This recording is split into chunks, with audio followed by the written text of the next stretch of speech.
आगरा की उस सुबह की हवा में एक अजीब सी बेचैनी घुली हुई थी। यमुना नदी शांत थी, ताजमहल की रूपरेखा धुंध में लिपटी हुई थी, लेकिन शाही दरबार में माहौल कुछ और ही था। बादशाह जलालुद्दीन मोहम्मद अकबर, शहंशाह हिंदुस्तान, आज कुछ उखड़े उखड़े से लग रहे थे।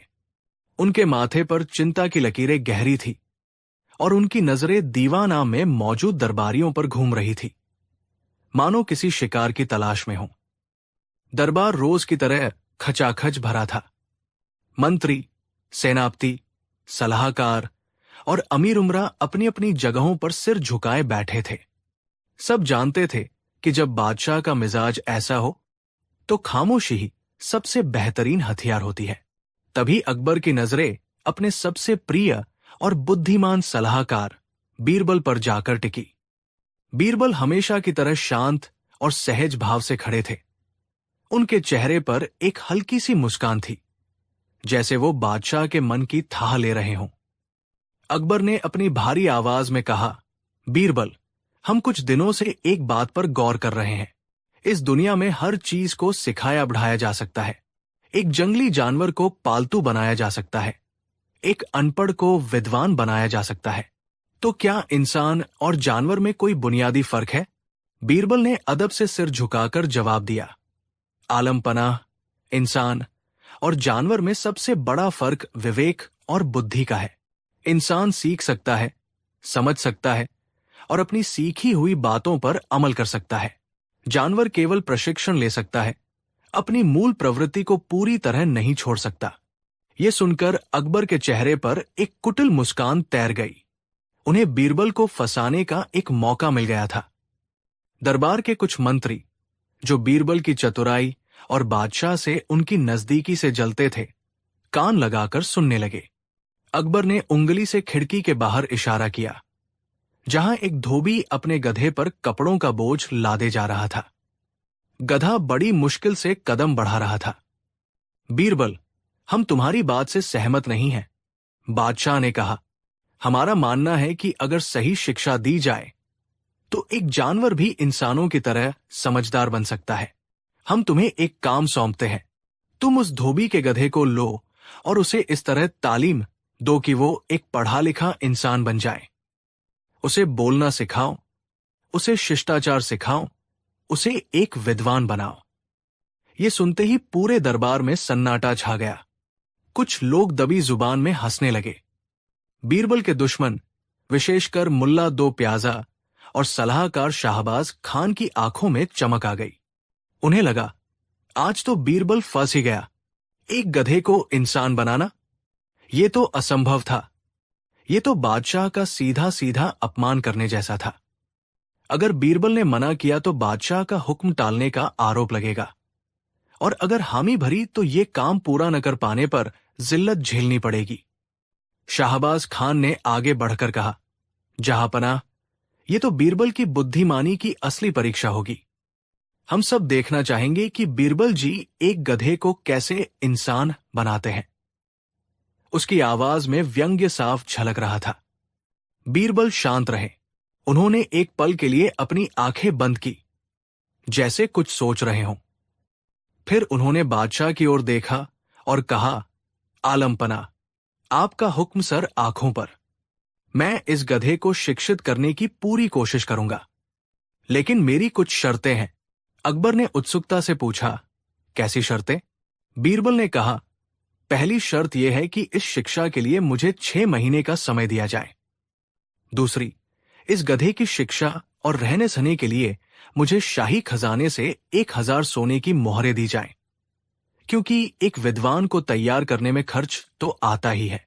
और तीसरी और सबसे जरूरी शर्त यह है कि इन 6 महीनों के दौरान कोई भी मेरे काम में दखल नहीं देगा। नहीं कोई ये जानने की कोशिश करेगा कि मैं गधे को किस तरह पढ़ा रहा हूं। मेरी पाठशाला पूरी तरह से गोपनीय रहेगी। अकबर बीरबल की अजीब शर्तों पर हैरान हुए, लेकिन उन्हें यह चुनौती इतनी मजेदार लगी कि वो तुरंत मान गए। उन्होंने खजांची को हुक्म दिया कि बीरबल को 1000 मोहरें दी जाएं और शहर के बाहर एक बड़ी सी हवेली भी दी जाए, जहां बीरबल अपनी अनोखी पाठशाला चला सके। दरबारियों में कानाफूसी शुरू हो गई। 1000 मोहरें एक गधे पर। बीरबल पागल हो गया है। कोई कह रहा था, यह तो शाही खजाने की बर्बादी है। दूसरा बोला। शाहबाज खान और उसके साथी मन ही मन खुश हो रहे थे। उन्हें पूरा यकीन था कि 6 महीने बाद बीरबल की सारी हैकड़ी निकल जाएगी और बादशाह के सामने उसका सिर शर्म से झुक जाएगा। बीरबल ने धोबी को बुलाकर उसका गधा अच्छे दाम में खरीद लिया और उसे लेकर उस सुनसान हवेली की ओर चल दिए। उनके चेहरे पर वही रहस्यमयी मुस्कान थी जिसे कोई नहीं समझ पा रहा था। बीरबल ने गधे को, जिसे उन्होंने प्यार से पंडित जी नाम दिया था, हवेली के एक बड़े से कमरे में रखा। हवेली चारों ओर से ऊंची दीवारों से घिरी थी और बीरबल ने मुख्य द्वार पर अपने सबसे भरोसेमंद पहरेदार तैनात कर दिए थे, जिन्हें सख्त हिदायत थी कि किसी को भी अंदर आने की इजाजत न दी जाए। पहले कुछ दिन बीरबल ने कुछ नहीं किया। वो बस गधे के साथ समय बिताते, उसे अच्छा अच्छा चारा खिलाते और उसकी आदतों को समझते। गधा भी बीरबल से हिलमिल गया था। उधर दरबार में शाहबाज खान और उसके दोस्त बेचैन हो रहे थे। उन्हें यह बर्दाश्त नहीं हो रहा था कि बीरबल इतनी आसानी से 1000 मोहरे लेकर ऐश कर रहा है। उन्होंने जासूसी करने का फैसला किया। एक रात शाहबाज खान और उसके 2 साथी चुपके से हवेली की दीवार फांदकर अंदर घुस गए। वे दबे पांव उस कमरे की खिड़की तक पहुंचे जहां गधे को रखा गया था। उन्होंने खिड़की की झिरी से अंदर झांका। अंदर का नजारा देखकर वे हैरान रह गए। कमरे के बीचों बीच एक बड़ी सी मेज रखी थी। मेज पर एक मोटी सी जिल्द वाली किताब खुली पड़ी थी। किताब के दोनों तरफ चारे के 2 छोटे छोटे ढेर रखे हुए थे। बीरबल गधे के सामने खड़े थे और उसे कुछ निर्देश दे रहे थे। देखो पंडित जी, बीरबल कह रहे थे, जब तुम अपनी जीभ से इस किताब का एक पन्ना पलटोगे तो तुम्हें खाने को चारा मिलेगा। गधे ने कुछ नहीं समझा और बस बीरबल को देखता रहा। बीरबल ने खुद गधे का मुंह पकड़कर उसकी जीभ से किताब का एक पन्ना पलटवाया और फिर उसे चारा खिलाया। उन्होंने ये प्रक्रिया कई बार दोहराई। शाहबाज खान और उसके साथी ये देखकर अपनी हंसी नहीं रोक पाए। हा, ये बीरबल तो सच में पागल हो गया है। ये गधे को किताब के पन्ने पलटना सिखा रहा है। इससे क्या वो विद्वान बन जाएगा? वे फुसफुसाए। उन्हें लगा कि बीरबल बस समय बर्बाद कर रहा है और बादशाह को धोखा दे रहा है। वे अपनी जीत को लेकर और भी आश्वस्त हो गए और चुपचाप वहां से निकल गए। अगले कुछ हफ्तों तक बीरबल ने यही दिनचर्या बनाए रखी। उन्होंने धीरे धीरे किताब के पन्नों पर थोड़ा शहद या नमक लगाना शुरू कर दिया। गधा उस स्वाद के लालच में अपनी जीभ से पन्ने पलटने की कोशिश करने लगा। धीरे धीरे उसे आदत पड़ गई। अब उसे पता था कि जब भी उसके सामने किताब रखी जाएगी तो उसे पन्ने पलटने हैं। हर पन्ना पलटने के बाद बीरबल उसे इनाम में चारा देते। कुछ महीनों की मेहनत के बाद गधा इस काम में माहिर हो गया। अब वो बिना किसी लालच के किताब देखते ही एक एक करके पन्ने पलटने लगता था। पन्ने पलटते समय उसके मुंह से हम्म जैसी आवाज भी निकलती थी, जो सुनने में ऐसी लगती थी जैसे कोई कुछ पढ़ने की कोशिश कर रहा हो। इस पूरे समय के दौरान बीरबल ने बाकी मोहरों का सही इस्तेमाल किया। उन्होंने हवेली की मरम्मत करवाई, कुछ गरीब परिवारों की मदद की और बाकी की रकम सुरक्षित रख ली। वो जानते थे कि असली खेल तो 6 महीने पूरे होने पर शुरू होगा। 6 महीने का समय पलक झपकते ही बीत गया। वो दिन आ ही गया जब बीरबल को अपनी शिक्षा का परिणाम बादशाह के सामने प्रस्तुत करना था। पूरे आगरा में इस बात की चर्चा थी। दीवान आम आज किसी त्योहार की तरह सजाया गया था। दरबार खचाखच भरा हुआ था और आम जनता भी इस अनोखे तमाशे को देखने के लिए उमड़ पड़ी थी। अकबर अपने सिंहासन पर विराजमान थे। उनके चेहरे पर उत्सुकता और मनोरंजन के भाव एक साथ दिखाई दे रहे थे। शाहबाज खान और उसके साथी पहली कतार में बैठे थे। उनके चेहरों पर विजयी मुस्कान थी। वे बीरबल की जिल्लत का इंतजार कर रहे थे। तभी नगाड़ों की आवाज गूंजी और बीरबल ने दरबार में प्रवेश किया। उनके पीछे पीछे उनका शिष्य यानी वही गधा चल रहा था। गधे को अच्छी तरह नहलाया धुलाया गया था और उसके गले में फूलों की एक माला भी पड़ी थी। उसे देखकर कुछ लोग हंस पड़े। बीरबल ने बादशाह को झुककर सलाम किया। आलम पनाह, आपका सेवक अपने शिष्य के साथ हाजिर है। अकबर ने अपनी हंसी को नियंत्रित करते हुए पूछा, तो बीरबल, क्या तुम्हारा शिष्य एक विद्वान बन गया? क्या इसने कुछ सीखा? जहां पनाह, बीरबल ने बड़े आत्मविश्वास से कहा, मेरा शिष्य अब पहले जैसा साधारण गधा नहीं रहा। इसने 6 महीने तक कड़ी मेहनत की है। ये अब किताबों को समझता है और एक ज्ञानी की तरह व्यवहार करता है। शाहबाज खान जोर से बोला, तो फिर इसकी परीक्षा ली जाए। हम भी तो देखें कि इस गधे ने क्या सीखा है। जरूर, बीरबल ने कहा और अपने सेवकों को इशारा किया। सेवक एक बड़ी सी मेज और उस पर वही मोटी किताब लेकर आए। किताब को गधे के सामने रख दिया गया। दरबार में पिन ड्रॉप सन्नाटा छा गया। सबकी नजरें उस गधे पर टिकी थी। गधे ने किताब को देखा। अपनी आदत के अनुसार उसने अपनी लंबी जीभ निकाली और बड़े ही सलीके से किताब का पहला पन्ना पलटा, फिर दूसरा, फिर तीसरा। वो हर पन्ना पलटते हुए हम्म की आवाज निकाल रहा था। ये देखकर दरबार में मौजूद लोग दंग रह गए। कुछ लोगों ने तो तालियां भी बजा दी। एक जानवर को इतनी समझदारी से किताब के पन्ने पलटते देखना किसी जादू से कम नहीं था। अकबर भी अपनी आंखों पर विश्वास नहीं कर पा रहे थे। गधे ने धीरे धीरे लगभग आधी किताब के पन्ने पलट दिए। फिर वो रुक गया और बीरबल की ओर देखने लगा, जैसे पूछ रहा हो, मेरा चारा कहाँ है? अकबर ने आश्चर्य से पूछा, बीरबल, ये तो सच में अद्भुत है। ये तो किसी विद्वान की तरह पन्ने पलट रहा है, लेकिन क्या ये कुछ बोल भी सकता है? अब आया बीरबल के जवाब का समय।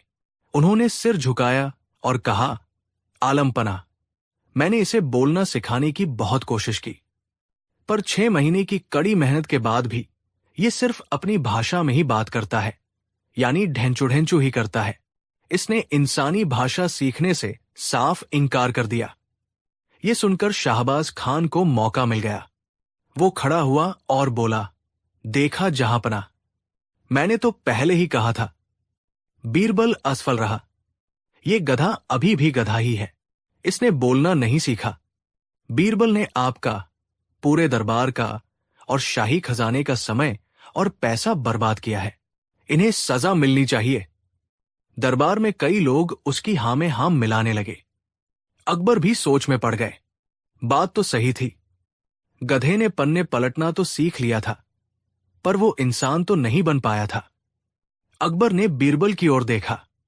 बीरबल, शाहबाज खान की बात में दम है। तुम अपने वादे को पूरा करने में नाकाम रहे हो। तुम्हारा क्या कहना है? अब बीरबल ने अपनी असली चाल चली। उन्होंने शांत भाव से उत्तर दिया, जहांपनाह, गुस्ताखी माफ हो, लेकिन मैं अपने काम में असफल नहीं हुआ हूं। मैंने इस गधे को 6 महीने तक पढ़ाया और ये सब कुछ सीख गया जो एक गधा सीख सकता है। इसने एक विद्वान की तरह दिखना सीख लिया है। ये उनकी तरह किताबों के पन्ने भी पलटता है।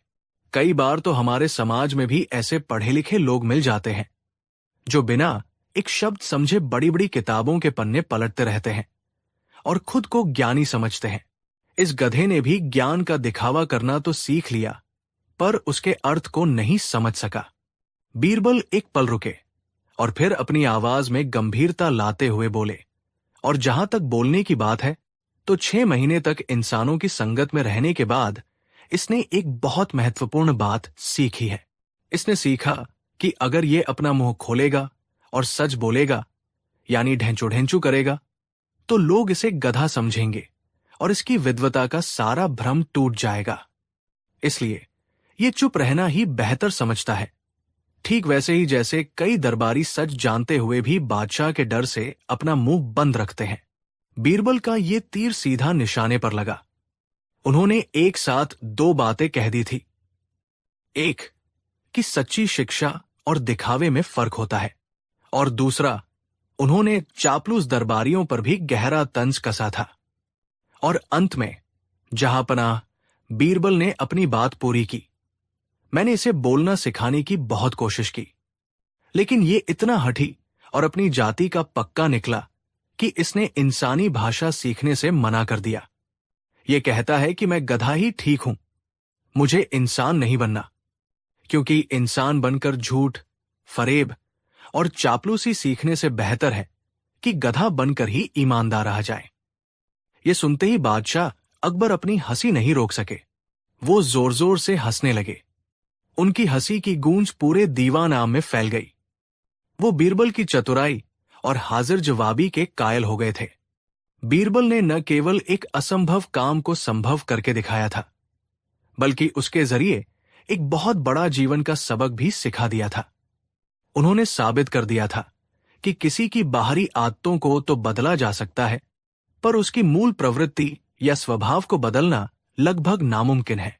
एक गधा हमेशा गधा ही रहेगा, चाहे उसे कितनी भी शिक्षा क्यों न दे दी जाए। अकबर ने शाहबाज खान और अन्य जलने वाले दरबारियों की ओर देखा, जिनके चेहरे शर्म से लाल हो गए थे। उनके पास कहने के लिए एक शब्द भी नहीं था। बीरबल ने उन्हीं के बिछाए जाल में उन्हें बुरी तरह फंसा दिया था। बादशाह अकबर अपने सिंहासन से उठे, बीरबल के पास आए और उनके कंधे पर हाथ रखकर कहा, मान गए बीरबल, तुम्हारी बुद्धि का कोई सानी नहीं है। तुमने आज हमारी आंखें खोल दी। तुमने न सिर्फ एक गधे को तालीम दी, बल्कि हम सबको एक अनमोल सबक भी सिखाया है। तुम सच में हमारे नवरत्नों में सबसे चमकदार हीरा हो। अकबर ने बीरबल को इनाम में और 1000 मोहरे देने का ऐलान किया और उस शिक्षित गधे को शाही अस्तबल में खास मेहमान का दर्जा देने का हुक्म दिया। उस दिन के बाद आगरा के दरबार में फिर कभी किसी ने बीरबल की बुद्धिमानी को चुनौती देने की हिम्मत नहीं की, और वो जादुई गधा बीरबल की चतुराई और अकबर के न्याय की एक जिंदा मिसाल बनकर कई सालों तक शाही अस्तबल की शान बढ़ाता रहा। कहानी 2। मुगलिया सल्तनत की राजधानी आगरा में जब सूरज की पहली किरणें यमुना के पानी को चूमकर ताज के संगमरमरी गुंबदों को रोशन करती थी, तब शहंशाह अकबर के दीवान ए खास में एक अलग ही सूरज अपनी पूरी आभा के साथ चमकता था। वो सूरज थे बीरबल। बीरबल सिर्फ एक मंत्री नहीं थे, वो अकबर की परछाई थे, एक ऐसा आईना जिसमें शहंशाह को हमेशा सच नजर आता था। उनकी हाजिर जवाबी और न्यायप्रियता के किस्से सरहदों को पार कर अफवाहों की शक्ल में दूर दूर तक फैले हुए थे। लेकिन जिस पेड़ पर सबसे मीठे फल लगते हैं, पत्थर भी उसी पर सबसे ज्यादा फेंके जाते हैं। दरबार में ऐसे लोगों की कमी नहीं थी जो बीरबल की इस शोहरत से जलते थे। उन्हें लगता था कि एक साधारण ब्राह्मण, जो न तो किसी शाही खानदान से था और न ही कोई महान योद्धा, आखिर शहंशाह के इतना करीब कैसे हो सकता है। इस जलन की आग में सबसे ज्यादा घी डालने का काम करते थे शहंशाह अकबर के साले साहब शाहबाज खान। शाहबाज खान मलिका हिंदुस्तान जोधा बाई के भाई थे। इस रिश्तेदारी ने उन्हें दरबार में एक खास रुतबा दिया था, लेकिन उनका दिल हमेशा इस बात से कुढ़ता रहता था कि शहंशाह सल्तनत के सबसे अहम फैसले लेने से पहले उनसे नहीं, बल्कि बीरबल से सलाह लेते थे। शाहबाज खान खुद को एक महान योद्धा और रणनीतिकार समझते थे। उनकी तलवारबाजी और घुड़सवारी के चर्चे भी खूब थे। उन्हें अपने बाहुबल और शाही खून पर इतना घमंड था कि बीरबल की बुद्धि उन्हें किसी बाजीगर के हाथ की सफाई से ज्यादा कुछ नहीं लगती थी। वो अक्सर अपने साथियों से कहते, ये बीरबल तो बस मीठी मीठी बातें करके और लतीफे सुनाकर शहंशाह को बहलाता है। अगर असली परीक्षा का वक्त आया तो इसकी सारी चतुराई धरी की धरी रह जाएगी। सल्तनत दिमाग से नहीं, तलवार की ताकत से चलती है। शाहबाज खान मौके की तलाश में थे, एक ऐसा मौका जब वो पूरे दरबार के सामने बीरबल को नीचा दिखा सकें और साबित कर सकें कि असली काबिलियत बुद्धि में नहीं, बल्कि ताकत और रुतबे में होती है। और वो मौका उन्हें जल्द ही मिल गया। एक शाम दरबार में जश्न का माहौल था। किसी पड़ोसी राज्य पर मिली एक बड़ी जीत का जश्न मनाया जा रहा था। संगीत और नृत्य का दौर चल रहा था। शहंशाह अकबर बहुत खुश थे और अपने नवरत्नों की तारीफ कर रहे थे। उन्होंने खासकर बीरबल की उस सलाह की प्रशंसा की जिसने बिना खून बहाए एक मुश्किल संधि को संभव बना दिया था। यह सुनकर शाहबाज खान का खून खौल उठा। उनसे रहा नहीं गया। वो अपनी जगह से उठे और बोले, जहां पनाह, आपकी जीत के लिए मुबारकबाद। बेशक बीरबल जी की सलाहें सोने में तौलने लायक होती है, लेकिन गुस्ताखी माफ हो, सलाह देना और मैदान में उतरकर तलवार चलाना, दोनों में जमीन आसमान का फर्क होता है। उनकी इस बात से दरबार में एक अजीब सी खामोशी छा गई। सब समझ गए कि यह सिर्फ एक टिप्पणी नहीं बल्कि एक सीधी चुनौती है। अकबर ने अपनी भ्रिकुटी चढ़ाते हुए पूछा, साफ साफ कहो शाहबाज खान, तुम कहना क्या चाहते हो? शाहबाज खान ने एक तिरछी नजर बीरबल पर डाली और कहा, आलम पनाह, मैं बस ये कहना चाहता हूं कि बीरबल जी हर समस्या का हल अपनी जुबान से निकाल लेते हैं। मैं ये देखना चाहता हूं कि क्या वो उन कामों को भी कर सकते हैं जिनमें जुबान नहीं बल्कि हिम्मत, समझ और काबिलियत की जरूरत पड़ती है। मैं उन्हें 3 छोटी छोटी चुनौतियां देना चाहता हूं। अगर वो इन्हें पूरा कर पाए तो मैं आज इसी भरे दरबार में मान लूंगा कि वो मुझसे श्रेष्ठ है और फिर कभी उनकी काबिलियत पर सवाल नहीं उठाऊंगा। ये बीरबल को अपमानित करने की एक खुली साजिश थी। शाहबाज खान ने ऐसी चुनौतियां सोची थी जो देखने में तो साधारण लगे, लेकिन असल में बीरबल जैसे दरबारी के लिए उन्हें पूरा करना नामुमकिन हो। अकबर कुछ कहते उससे पहले ही बीरबल अपनी जगह से उठे। उनके चेहरे पर हमेशा की तरह एक शांत मुस्कान थी। मुझे आपकी चुनौती स्वीकार है खान साहब, बस ये बता दीजिए कि मुझे करना क्या है। शाहबाज खान के चेहरे पर एक कुटिल मुस्कान तैर गई। उन्होंने अपनी 3 उंगलियां हवा में उठाते हुए कहा, मेरी पहली चुनौती, तुम्हें कल सुबह तक शाही अस्तबल के सबसे अड़ियल और गुस्सैल घोड़े तूफान को बिना चाबुक या किसी हथियार के काबू में करना होगा और उस पर सवारी करके दरबार में हाजिर होना होगा। ये सुनते ही दरबारियों के रोंगटे खड़े हो गए। तूफान कोई मामूली घोड़ा नहीं था। वो ईरान के शाह द्वारा भेजा गया एक तोहफा था जो अपनी ताकत और खूबसूरती के लिए जितना मशहूर था, उससे कहीं ज्यादा अपने खतरनाक गुस्से के लिए बदनाम था। उसने आज तक किसी को अपनी पीठ पर टिकने नहीं दिया था। कई माहिर घुड़सवारों की हड्डियां तुड़वा चुका था। उसे काबू में करने की कोशिश करना सीधे सीधे मौत को दावत देने जैसा था। शाहबाज खान ने सोचा था कि बीरबल, जो एक ब्राह्मण थे और जिनका युद्ध कला से दूर दूर तक कोई वास्ता नहीं था, वो या तो डर के मारे मना कर देंगे या फिर कोशिश में अपनी जान जोखिम में डाल देंगे। मेरी दूसरी चुनौती, शाहबाज खान ने अपनी आवाज और बुलंद करते हुए कहा, तुम्हें एक ऐसा पत्र लिखना होगा जिसमें एक भी अक्षर ब का इस्तेमाल न हुआ हो, और उस पत्र में तुम्हें शहंशाह की शान में सो शब्द लिखने होंगे। ये चुनौती और भी अजीब थी। ब अक्षर के बिना पत्र लिखना, खासकर जब बीरबल और बादशाह दोनों के नाम में ब आता हो, यह दिमागी कसरत का एक ऐसा खेल था जिसमें उलझकर रह जाना तय था। और मेरी आखिरी और सबसे बड़ी चुनौती, शाहबाज खान ने अपनी अंतिम कील ठोकते हुए कहा, तुम्हें बिना आग जलाए पानी को उबाल कर दिखाना होगा। अब तो हद हो गई, बिना आग के पानी उबालना, यह तो विज्ञान और प्रकृति के हर नियम के खिलाफ था। यह कोई चुनौती नहीं, ये जादू करने को कहने जैसा था। दरबारियों को यकीन हो गया कि इस बार बीरबल बुरी तरह फंस गए हैं। ये तीनों काम एक दूसरे से बिल्कुल अलग थे। एक में शारीरिक हिम्मत और समझ थी, दूसरे में दिमागी कसरत और तीसरे में तो असंभव को संभव करने की चुनौती थी। अकबर भी चिंतित हो गए। उन्होंने बीरबल से कहा, बीरबल, तुम ये चुनौती मानने के लिए बाध्य नहीं हो। तूफान कोई खिलौना नहीं है।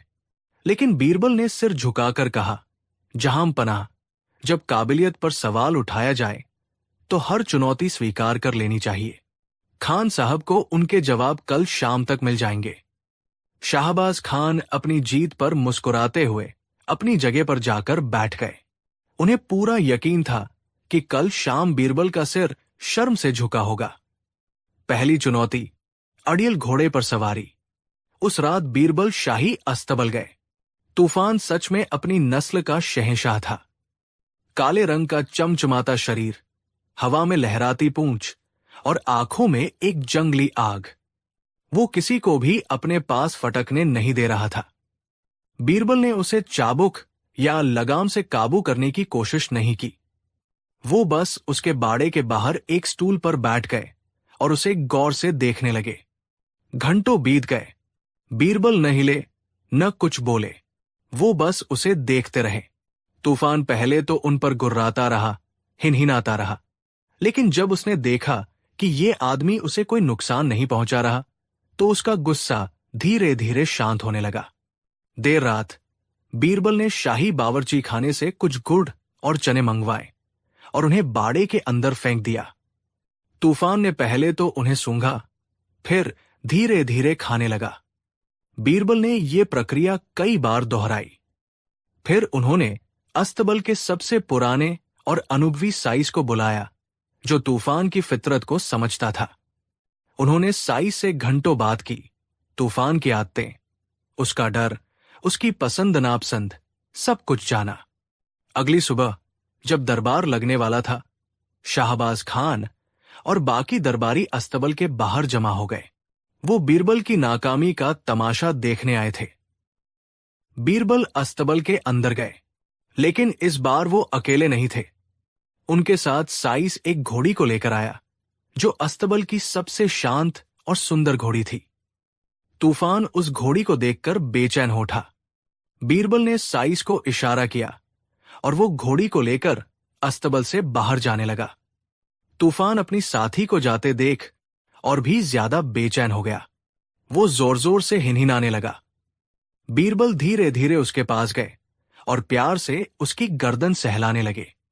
इस बार तूफान ने कोई विरोध नहीं किया। उसका ध्यान उस घोड़ी पर था। बीरबल ने साइस से इशारे में कुछ कहा। साइस ने घोड़ी को कुछ दूर ले जाकर रोक दिया। अब बीरबल धीरे से तूफान की पीठ पर चढ़ गए। तूफान ने एक पल के लिए शरीर झटका, लेकिन बीरबल ने लगाम खींचने के बजाय उसे और ढीला छोड़ दिया और प्यार से फुसफुसाए, चलो दोस्त, अपनी साथी के पास चलते हैं। तूफान, जो हमेशा इंसानों को अपना दुश्मन समझता था, आज पहली बार उसे कोई ऐसा मिला जिसने उसकी भावनाओं को समझा। वो बिना किसी विरोध के शांत भाव से बीरबल को अपनी पीठ पर बिठाए अस्तबल से बाहर निकल आया और उस घोड़ी के पास जाकर खड़ा हो गया। दरबारियों की आंखें आश्चर्य से फटी रह गई। जिस घोड़े ने शहंशाह के सबसे काबिल घुड़सवारों को धूल चटा दी थी, आज वो एक साधारण दरबारी के सामने एक पालतू जानवर की तरह खड़ा था। बीरबल ने साबित कर दिया था कि हर समस्या का हल ताकत से नहीं निकलता। कभी कभी समझ, धैर्य और प्रेम सबसे बड़े हथियार साबित होते हैं। उन्होंने घोड़े के शरीर को नहीं, उसकी आत्मा को जीता था। शाहबाज खान को अपनी पहली और सबसे करारी हार स्वीकार करनी पड़ी। अब बारी दूसरी चुनौती की थी। शाहबाज खान ने कहा, ठीक है, एक काम तो तुमने जैसे तैसे कर लिया। अब वो पत्र दिखाओ जिसमें शहंशाह की शान में सो शब्द हो और ब अक्षर का इस्तेमाल न हुआ हो। बीरबल ने एक और कागज निकाला और उसे ऊंची आवाज में पढ़ना शुरू किया। पत्र कुछ इस तरह लिखा था, आलम के मालिक, हिंद के शहंशाह, जलालुद्दीन का शासन सलामत रहे। आपका तेज सूरज सा, आपकी शान हिमालय सी। आपकी हुकूमत में हर कोई सुखी है। आपकी दया की कोई सीमा नहीं। आप न्याय के रक्षक हैं। आपकी फौज फौलादी है। आपका दिल सोने का है। हर खास ओ आम आपकी लंबी आयु की कामना करता है। आप महान हैं। आप अजय हैं। आपका यश हमेशा कायम रहे। बीरबल पढ़ते गए और दरबारी हैरान होते गए। उन्होंने 100 से ज्यादा शब्द कहे, शहंशाह की जमकर तारीफ की, लेकिन एक बार भी ब अक्षर का इस्तेमाल नहीं किया। यहां तक कि उन्होंने अकबर या बीरबल जैसे शब्द भी इस्तेमाल नहीं किए। उन्होंने इतनी चतुराई से समानार्थी शब्दों का प्रयोग किया था कि पत्र का अर्थ भी पूरा हो गया और शर्त भी नहीं टूटी। शाहबाज खान की गर्दन शर्म से और झुक गई। उन्होंने सोचा था कि बीरबल इस भाषाई जाल में जरूर फंसेंगे, लेकिन बीरबल तो शब्दों के जादूगर निकले। अब बची थी आखिरी और सबसे असंभव चुनौती। शाहबाज खान को अब भी उम्मीद थी। यह कोई दिमागी खेल नहीं था, यह प्रकृति का नियम था। ठीक है बीरबल, तुम्हारी जुबान और दिमाग दोनों तेज है, मानता हूं, लेकिन अब वो करके दिखाओ जो नामुमकिन है। लाओ वो पानी जो बिना आग के उबल रहा हो। बीरबल मुस्कुराए और अपने एक सेवक को इशारा किया। सेवक एक बड़े से कांच के मर्तबान में पानी लेकर आया। पानी बिल्कुल शांत और ठंडा था। बीरबल ने मर्तबान को दरबार के बीचों बीच रख दिया और फिर अपने थैले से एक छोटी सी पुड़िया निकाली। जहां पनाह, इस पुड़िया में एक ऐसा चमत्कारी पत्थर है जो ईरान के एक सुल्तान ने मुझे भेंट किया था। कहते हैं कि इसे पानी में डालते ही पानी उबलने लगता है। सबकी आंखें हैरानी से उस पुड़िया पर टिक गई। क्या सच में ऐसा कोई पत्थर हो सकता है? बीरबल ने पुड़िया खोली और उसमें से एक सफेद रंग का छोटा सा ढेला निकाला। उन्होंने उसे हाथ में लेकर कुछ मंत्र पढ़ने का नाटक किया और फिर उसे पानी के मर्तबान में डाल दिया। और फिर जो हुआ उसे देखकर पूरे दरबार की आंखें फटी की फटी रह गई। जैसे ही वो ढेला पानी में गया, पानी के अंदर से तेजी से बुलबुले उठने लगे। पूरा मर्तबान सफेद धुएं जैसे बुलबुलों से भर गया और पानी ऐसे खदबदाने लगा मानो उसे चूल्हे पर रखकर उबाला जा रहा हो। पानी से हल्की हल्की गर्मी भी महसूस होने लगी थी। ये एक चमत्कार था। बिना आग के पानी उबल रहा था। शाहबाज खान का चेहरा देखने लायक था। उनका घमंड, उनका रुतबा, उनकी सारी अकड़ उस उबलते हुए पानी में भाप बनकर उड़ गई थी। वो अवाक खड़े थे। उन्हें अपनी आंखों पर यकीन नहीं हो रहा था। शहंशाह अकबर अपनी जगह से उठे और उस मर्तबान के पास आए। उन्होंने आश्चर्य से पूछा, बीरबल, ये कैसे संभव है? ये कौन सा जादुई पत्थर है?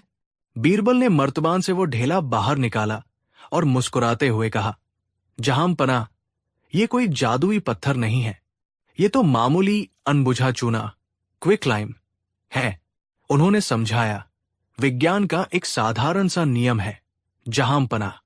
जब अनबुझे चूने को पानी में डाला जाता है तो एक रासायनिक क्रिया होती है जिससे बहुत ज्यादा गर्मी पैदा होती है। ये गर्मी ही पानी में बुलबुले पैदा करती है और उसे ऐसा दिखाती है मानो वो उबल रहा हो। मैंने आग का इस्तेमाल नहीं किया, मैंने सिर्फ रसायन की गर्मी का इस्तेमाल किया है। यह सुनकर शहंशाह अकबर ठहाका मारकर हंस पड़े। उन्होंने शाहबाज खान की ओर देखा, जो अब शर्म से पानी पानी हो चुके थे। अकबर ने कहा, शाहबाज खान, आज तुम्हारी आंखों से घमंड का पर्दा हट गया होगा।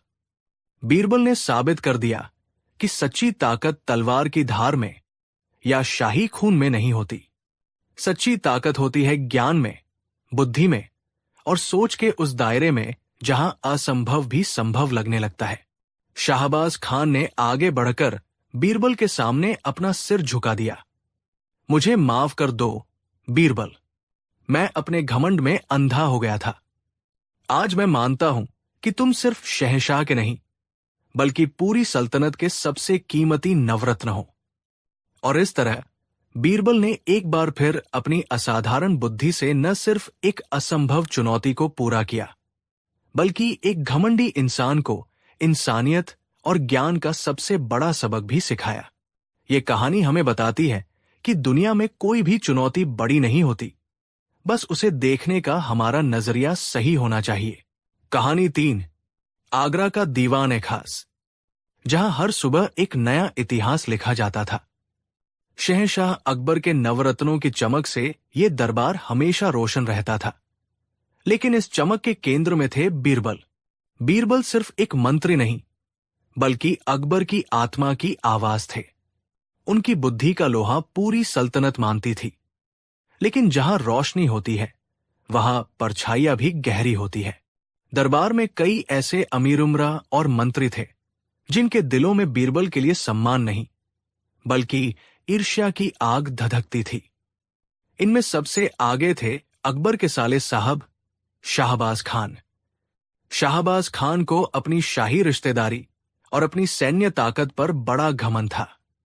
उन्हें यह बात कांटे की तरह चुभती थी कि शहंशाह युद्ध के मैदान में उनसे सलाह लेते थे, लेकिन सल्तनत के सबसे मुश्किल फैसले एक साधारण ब्राह्मण की सलाह पर करते थे। उनके साथ थे मुल्ला दो प्याजा और हकीम नुसरत, जो खुद को बीरबल से बड़ा ज्ञानी समझते थे, लेकिन हर बार बीरबल के सामने फीके पड़ जाते थे। इन तीनों ने मिलकर एक ऐसा षड्यंत्र रचा जो उन्हें लगा कि बीरबल की बुद्धि के ताबूत में आखिरी कील साबित होगा। वे जानते थे कि बीरबल को सीधे सीधे चुनौती देना मूर्खता है, इसलिए उन्होंने एक ऐसा जाल बुना जिसमें धर्म, प्रजा और शाही खजाने तीनों को शामिल कर लिया गया। एक दिन जब दरबार खचाखच भरा हुआ था, शाहबाज खान बड़ी विनम्रता का नकाब ओढ़े शहंशाह अकबर के सामने पेश हुए। आलम पनाह, गुस्ताखी माफ हो, लेकिन आज मैं पूरे दरबार और प्रजा की ओर से एक चिंता व्यक्त करना चाहता हूं। अकबर ने हैरानी से पूछा, क्या बात है शाहबाज खान? कहो। जहां पनाह, शाहबाज खान ने बोलना शुरू किया। हम सब जानते हैं कि बीरबल आपकी आंखों के तारे हैं और उनकी बुद्धि का कोई सानी नहीं, लेकिन कई बार बुद्धि और योग्यता दो अलग अलग चीजें होती है।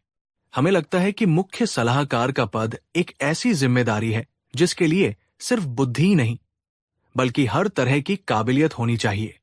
हम चाहते हैं कि बीरबल अपनी योग्यता की एक सार्वजनिक परीक्षा दे ताकि प्रजा के मन में कोई शंका न रहे। ये सुनते ही दरबार में कानाफूसी शुरू हो गई। ये बीरबल पर सीधा हमला था। अकबर को गुस्सा तो आया, लेकिन शाहबाज खान ने प्रजा का नाम लेकर उन्हें धर्म संकट में डाल दिया था। बीरबल, जो हमेशा की तरह शांत थे, आगे आए और बोले, मुझे अपनी योग्यता साबित करने में कोई आपत्ति नहीं है। आप बताएं, मुझे क्या करना होगा? अब मुल्ला दो प्याजा आगे आए और अपनी कुटिल मुस्कान के साथ बोले, यह कोई साधारण परीक्षा नहीं होगी। बीरबल, तुम्हें 3 ऐसे काम करने होंगे जो आज तक इस दुनिया में कोई नहीं कर पाया। ये 3 काम सल्तनत की 3 सबसे बड़ी जरूरतों से जुड़े हैं: पानी, पैसा और विश्वास। दरबार में सन्नाटा छा गया। सब समझ गए कि यह कोई मामूली चुनौती नहीं बल्कि एक चक्रव्यूह है। शाहबाज खान ने पहली शर्त रखी, बीरबल, तुम्हें इसी यमुना नदी के बीचों बीच बिना किसी नाव या सहारे के एक ऐसा कुआं खोदना होगा जिससे मीठा पानी निकले, और यह काम तुम्हें सिर्फ 7 दिन के अंदर करना है। यह शर्त सुनते ही दरबारियों के होश उड़ गए। नदी के बीच में कुआं खोदना, वो भी ऐसा जिससे खारा नहीं, मीठा पानी निकले, ये तो प्रकृति के नियमों के खिलाफ था। ये असंभव था। हकीम नुसरत ने दूसरी शर्त सामने रखी, बीरबल, तुम्हें शाही खजाने से एक पैसा भी लिए बिना सिर्फ 10 दिन के अंदर आगरा के सभी गरीबों और जरूरतमंदों के लिए 1 महीने के भोजन का प्रबंध करना होगा। खैरात नहीं, बल्कि ऐसा प्रबंध जिससे उनका पेट भी भरे और सम्मान भी बना रहे। ये दूसरी शर्त पहली से भी ज्यादा मुश्किल थी। बिना पैसे के हजारों लोगों के लिए भोजन का प्रबंध करना, ये कैसे हो सकता था? और अंत में मुल्ला दो प्याजा ने अपनी आखिरी और सबसे जहरीली शर्त रखी, और बीरबल, तुम्हारी तीसरी और आखिरी परीक्षा यह है कि तुम्हें 15 दिन के अंदर शहंशाह अकबर के लिए एक ऐसा तोहफा लाना होगा जो न तो इस धरती पर बना हो, न आसमान में, न ही किसी इंसान ने उसे बनाया हो। एक ऐसा तोहफा जो अनमोल हो पर उसकी कोई कीमत न हो। शर्तें सुनकर शहंशाह अकबर का चेहरा भी गंभीर हो गया। ये सिर्फ बीरबल की परीक्षा नहीं थी, ये उन्हें अपमानित करके दरबार से निकालने की एक सोची समझी साजिश थी। उन्होंने बीरबल की ओर देखा, मानो कह रहे हो कि तुम चाहो तो मना कर सकते हो।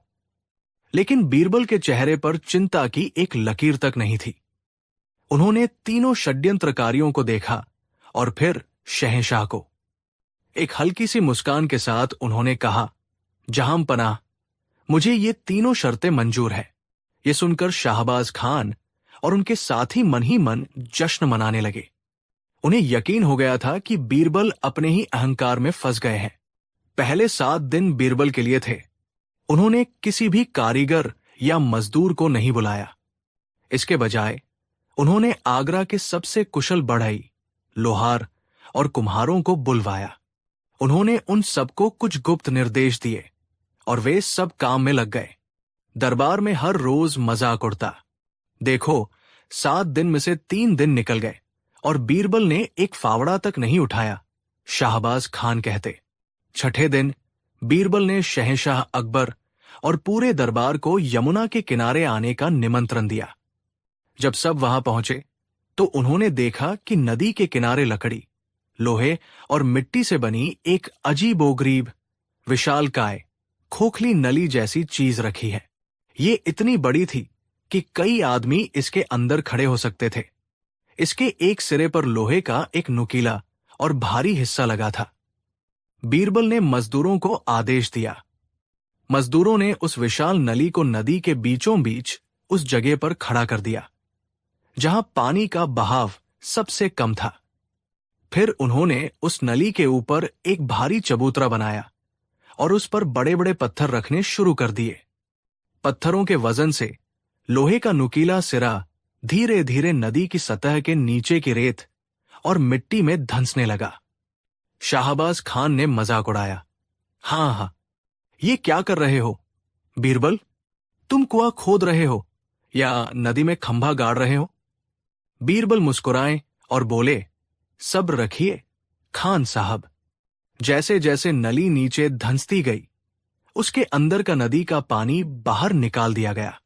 यह प्रक्रिया तब तक चलती रही जब तक नली नदी की सतह के कई फुट नीचे एक ऐसी चट्टानी परत तक नहीं पहुंच गई जहां नदी का खारा पानी नहीं पहुंच सकता था। अब उस नली के अंदर एक सूखा, गहरा गड्ढा बन चुका था जो चारों तरफ से नदी के पानी से सुरक्षित था। अब बीरबल ने मजदूरों को उस नली के अंदर जाकर खुदाई करने का आदेश दिया। मजदूरों ने खुदाई शुरू की और कुछ ही फुट खोदने के बाद जमीन के नीचे से पानी का एक सोता फूट पड़ा। बीरबल ने एक बर्तन में उस पानी को निकाला और शहंशाह अकबर को पेश किया। अकबर ने पानी पिया और उनकी आंखें आश्चर्य से फैल गई। वो पानी बिल्कुल मीठा और ताजा था। बीरबल ने समझाया, जहां पनाह, मैंने नदी में कुआं नहीं खोदा। मैंने नदी के नीचे की जमीन में कुआं खोदा है। ये विशाल नली एक सुरक्षा कवच की तरह है जो नदी के खारे पानी को जमीन के मीठे पानी से मिलने से रोकती है। पूरा दरबार बीरबल की इस असाधारण इंजीनियरिंग और बुद्धि को देखकर दंग रह गया। शाहबाज खान का मुंह शर्म से लटक गया। बीरबल ने पहला असंभव काम संभव कर दिखाया था। अब बारी दूसरी शर्त की थी। 10 दिन का समय था और एक पैसा भी खर्च नहीं करना था। बीरबल ने अगले दिन पूरे आगरा में ढिंढोरा पिटवा दिया। शहंशाह अकबर की ओर से ऐलान। 10 दिन बाद शहर के सबसे बड़े मैदान में एक विशाल भोज का आयोजन किया जा रहा है। इस भोज में दुनिया की सबसे स्वादिष्ट खिचड़ी पकाई जाएगी। आगरा के हर नागरिक को इस भोज में सादर आमंत्रित किया जाता है। शर्त बस इतनी है कि हर परिवार को इस शाही खिचड़ी में अपना योगदान देना होगा। हर घर से बस एक मुट्ठी चावल और एक चुटकी दाल लेकर आना है। ये ऐलान सुनकर हकीम नुसरत हंसे। एक मुट्ठी चावल से हजारों लोगों का पेट भरेगा? बीरबल पागल हो गए हैं। लेकिन बीरबल का ये ऐलान एक मनोवैज्ञानिक चाल थी। शाही भोज और दुनिया की सबसे स्वादिष्ट खिचड़ी जैसे शब्दों ने लोगों के मन में उत्साह भर दिया। हर कोई इस ऐतिहासिक भोज का हिस्सा बनना चाहता था। एक मुट्ठी चावल और एक चुटकी दाल देना किसी के लिए भी बड़ी बात नहीं थी। 10वें दिन शहर के मैदान का नजारा देखने लायक था। हजारों लोग, अमीर और गरीब, अपने अपने घरों से चावल और दाल लेकर आ रहे थे। कोई एक मुट्ठी लाया तो कोई शाही भोज में ज्यादा योगदान देने के लिए एक थैला भर लाया। देखते ही देखते मैदान में चावल और दाल के पहाड़ लग गए। बीरबल ने बड़े बड़े पतीलों में खिचड़ी पकवाने का इंतजाम किया। इतना अनाज इकट्ठा हो गया था कि उससे सिर्फ एक दिन का नहीं बल्कि पूरे महीने का भोजन बन सकता था। बीरबल ने घोषणा की कि ये शाही लंगर अगले एक महीने तक रोज चलेगा और कोई भी जरूरतमंद यहां आकर पेट भर सकता है। इस तरह बीरबल ने शाही खजाने से एक पैसा भी खर्च किए बिना लोगों की भागीदारी और सम्मान की भावना को जगाकर एक असंभव लगने वाले काम को पूरा कर दिया। उन्होंने न सिर्फ लोगों का पेट भरा बल्कि उन्हें एकता और सहयोग का एक शक्तिशाली पाठ भी पढ़ाया। हकीम नुसरत की बोलती बंद हो चुकी थी। अब बची थी आखिरी और सबसे रहस्यमयी शर्त, एक ऐसा तोहफा जो न धरती पर बना हो, न आसमान में, और न ही किसी इंसान ने उसे बनाया हो। 15 दिन का समय था। बीरबल पहले 10 दिन कहीं नजर नहीं आए। वो अपने घर में ही रहे। दरबार में अफवाहें उड़ने लगी कि बीरबल हार मान चुके हैं और शहर छोड़कर भागने की तैयारी में है। मुल्ला दो प्याजा हर रोज शहंशाह के कान भरते, मैंने तो पहले ही कहा था। जहां पनाह, बीरबल की चतुराई की एक सीमा है। 15वें दिन बीरबल दरबार में हाजिर हुए। उनके हाथ खाली थे। मुल्ला दो प्याजा ने व्यंग्य से पूछा, क्यों बीरबल, तोहफा कहाँ है, या खाली हाथ ही अपनी हार मानने आए हो? बीरबल मुस्कुराए और शहंशाह अकबर से बोले, जहां पनाह, मैं वो अनमोल तोहफा ले आया हूं, लेकिन उसे देखने के लिए आपको मेरे साथ चलना होगा। अकबर और पूरा दरबार बीरबल के पीछे पीछे चल पड़ा। बीरबल उन्हें किसी महल या बाजार में नहीं बल्कि शहर के उस हिस्से में ले गए जहां सबसे गरीब लोग रहते थे। वो उन्हें एक छोटी सी टूटी फूटी झोपड़ी के सामने ले गए। सब हैरान थे, यहां क्या तोहफा हो सकता है? बीरबल ने झोपड़ी का पर्दा उठाया। अंदर एक बूढ़ी मां लेटी हुई थी जो बहुत बीमार लग रही थी। उसकी आंखें बंद थी लेकिन उसके होंठ कांप रहे थे। बीरबल ने अकबर से कहा, जहां पनाह, आप बस चुपचाप देखिए और सुनिए। बूढ़ी मां के होठों से धीमी आवाज में शब्द निकल रहे थे। वो कह रही थी, हे अल्लाह, मेरे शहंशाह अकबर को सलामत रखना, उन्हें लंबी उम्र देना। वो हमारी कितनी फिक्र करते हैं। उन्हीं की वजह से आज एक महीने से मेरे बच्चों को भूखा नहीं सोना पड़ रहा। उस फरिश्ते बीरबल का भला करना जिसने ये सब किया, मेरे बादशाह पर कोई आंच ना आए। वो बूढ़ी औरत जो अपनी आखिरी सांसें गिन रही थी, अपनी तकलीफ भूलकर अपने बादशाह के लिए दुआ कर रही थी। उसकी आंखों से आंसू बह रहे थे, लेकिन वे आंसू कृतज्ञता और सच्ची श्रद्धा के थे।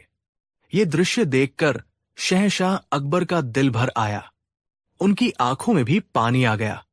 बीरबल ने धीरे से कहा, जहां पनाह, यही है आपका तोहफा। अकबर ने हैरानी से पूछा, क्या मतलब बीरबल? बीरबल ने जवाब दिया, आलम पनाह, आपने एक ऐसा तोहफा मांगा था जो न धरती पर बना हो, न आसमान में। ये एक गरीब प्रजा की सच्ची दुआ है।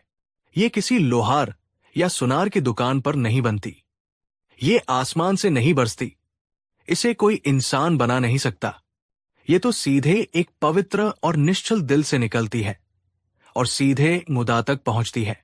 ये अनमोल है, लेकिन इसकी कोई कीमत नहीं लगाई जा सकती। दुनिया की कोई भी दौलत, कोई भी हीरा इस सच्ची दुआ का मुकाबला नहीं कर सकता। बीरबल की ये बात सुनकर पूरा दरबार स्तब्ध रह गया। मुल्ला दो प्याजा, शाहबाज खान और हकीम नुसरत के सिर शर्म से झुक गए। वे सोने चांदी और जवाहरात के बारे में सोच रहे थे, लेकिन बीरबल ने तोहफे का अर्थ ही बदल दिया था। उन्होंने साबित कर दिया था कि एक शासक के लिए अपनी प्रजा के दिल से निकली दुआ से बड़ा कोई खजाना नहीं हो सकता। शहंशाह अकबर अपनी भावनाओं पर काबू नहीं रख पाए। उन्होंने आगे बढ़कर बीरबल को गले से लगा लिया। बीरबल, आज तुमने हमें बादशाहत का असली मतलब सिखाया है। तुमने सिर्फ 3 शर्तें नहीं जीती, तुमने हमारा दिल जीत लिया है। तुम सिर्फ बुद्धिमान नहीं हो, तुम महान हो। और इस तरह बीरबल ने एक बार फिर साबित कर दिया कि दुनिया में कोई भी काम असंभव नहीं है, अगर उसे करने के लिए बुद्धि, रचनात्मकता और एक नेक दिल का इस्तेमाल किया जाए। उन्होंने अपने दुश्मनों को उन्हीं के बुने जाल में ऐसा हराया कि वे फिर कभी उनके सामने सिर उठाने की हिम्मत नहीं कर पाए। कहानी 4। ये कहानी एक ऐसी ही दोपहर की है जब आगरा की गर्मी अपने चरम पर थी और दरबार का माहौल भी कुछ गरमाया हुआ था। शहंशाह अकबर किसी बात पर बीरबल से खफा थे। वजह छोटी सी थी, लेकिन शहंशाह का मिजाज शाही था। बीरबल ने किसी दूसरे राज्य से आए दूत के सामने एक ऐसी चतुराई भरी बात कह दी थी जिससे दूत तो प्रभावित हो गया, लेकिन अकबर को लगा कि बीरबल ने उनकी बात काट दी है। शहंशाह का चेहरा गुस्से से लाल था। वो बीरबल को सबक सिखाना चाहते थे, उन्हें ये एहसास दिलाना चाहते थे कि चाहे वो कितने भी बुद्धिमान क्यों न हो, है तो आखिर एक मुलाजिम ही। अकबर ने अपनी भारी आवाज में कहा, बीरबल, हमें आजकल ऐसा लग रहा है कि तुम्हारे दिमाग में चतुराई के साथ साथ गुस्ताखी भी भरने लगी है। तुम भूल जाते हो कि किसके सामने खड़े हो। बीरबल ने अदब से सिर झुकाया। गुस्ताखी माफ हो जहां पनाह, मेरा इरादा आपका अपमान करना हरगिज नहीं था। बस अब और सफाई नहीं। अकबर गरजे, हम तुम्हें एक ऐसा काम सौंप रहे हैं जिसे अगर तुमने पूरा नहीं किया तो तुम्हें हमेशा हमेशा के लिए दरबार छोड़कर जाना होगा, और अगर कर दिया तो हम तुम्हें मुंह मांगा इनाम देंगे। दरबार में सन्नाटा पसर गया। बीरबल से ईर्ष्या रखने वाले दरबारी, खासकर मुल्ला दो प्याजा और शाहबाज खान, मन ही मन खुश हो गए। उन्हें लगा कि आज बीरबल का आखिरी दिन है। अकबर ने एक पल सोचा और फिर एक ऐसी शर्त रखी जिसे सुनकर सब हैरान रह गए। बीरबल, तुम्हें एक हफ्ते के अंदर इस शहर से 10 ऐसे गधों को ढूंढकर लाना है जो इंसानी शक्ल में घूम रहे हों। यह कैसी शर्त थी? इंसानी शक्ल में गधे, इसका क्या मतलब था? सब जानते थे कि शहंशाह का इशारा मूर्ख और बेवकूफ लोगों की तरफ था, लेकिन कोई शहंशाह की प्रजा को खुलेआम गधा कैसे कह सकता था? यह तो सल्तनत की तौहीन थी। अगर बीरबल किसी को भी पकड़कर लाते तो वो व्यक्ति बीरबल पर मानहानि का दावा कर सकता था, और अगर बीरबल किसी को नहीं लाते तो वो शहंशाह का हुक्म न मानने के दोषी होते। ये एक ऐसा जाल था जिसमें बीरबल का फंसना तय था। बीरबल एक पल के लिए चुप रहे।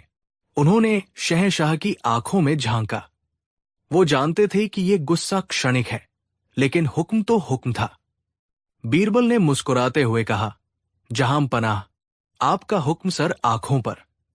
10 क्या, अगर आपकी सल्तनत में हुए तो मैं 20 गधे ढूंढ लाऊंगा।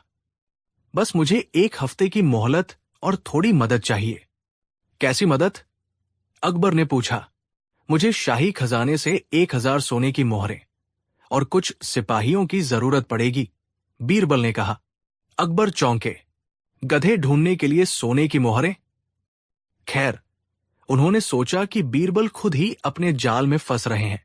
उन्होंने तुरंत खजांची को हुक्म दिया। अगले दिन से बीरबल अपने मिशन पर निकल पड़े, लेकिन वो किसी मूर्ख को नहीं ढूंढ रहे थे। उन्होंने शहर के बीचों बीच एक चबूतरे पर एक शानदार तंबू लगवाया। तंबू के बाहर एक बड़ा सा बोर्ड लगाया गया जिस पर लिखा था, जो कोई भी इस पहेली को सुलझाएगा उसे 100 सोने की मोहरें इनाम में दी जाएंगी। ये ऐलान सुनते ही शहर में हलचल मच गई। 100 सोने की मोहरें, ये एक बहुत बड़ी रकम थी। हर कोई अपनी किस्मत आजमाने के लिए बीरबल के तंबू की ओर दौड़ने लगा। बीरबल तंबू के अंदर एक आलीशान गद्दी पर बैठे थे। उनके सामने एक मेज पर एक तराजू रखा था। जब कोई व्यक्ति अंदर आता तो बीरबल बड़े अदब से उसका स्वागत करते और कहते, आइए आइए। पहेली बहुत आसान है, आपको बस अपने सिर का सही नाप बताना है। अगर आपका अंदाजा बिल्कुल सही निकला तो 100 मोहरें आपकी। ये सुनकर लोग हैरान हो जाते। सिर का नाप, ये कैसी पहेली है?